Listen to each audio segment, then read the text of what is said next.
Russia President Vladimir Putin has vowed that there will be no peace in Ukraine until the goals of the Russian military operations in the country are achieved.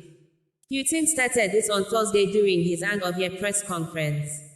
Ukrainian official reported that Russia attacked the country on Thursday with the rarely used Kinzhal missile, while President Vladimir Putin held a major media event where he vowed to win the war he launched since last year, February 24th. Putin's statement is coming at a time the United States of America, USA, the major supporter and a donor to Ukraine in its defensive actions against Russia, is contemplating over continued support to the troubled country.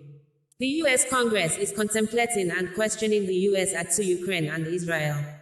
President Volodymyr Zelensky visited United States of America during the week and appealed to the Congress not to give Ukraine out to Russia as Christmas gifts. During the press conference on Thursday, Russian President Vladimir Putin was confronted with an artificial intelligence-generated lookalike, and he was asked questions on a range of issues, including artificial intelligence and Russia's economy. The Pioneer News media reported the nationwide end-of-year press conference as stated below.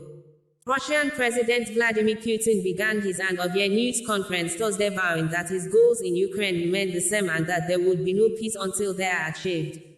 The Russian president, who has held power for nearly 24 years and announced recently he is running for re-election, was greeted with applause as he arrived in the hall in central Moscow. This year, ordinary citizens have the chance to phone in questions along with those asked by journalists, and Russians have been submitting questions for Putin for 2 weeks.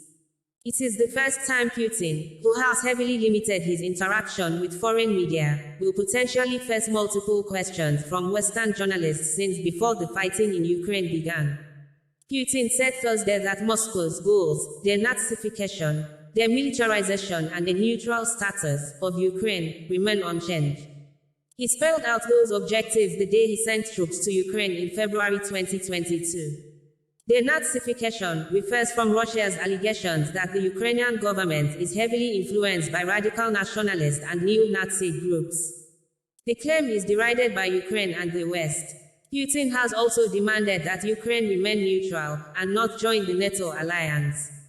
There will be peace when we will achieve our goals, Putin said.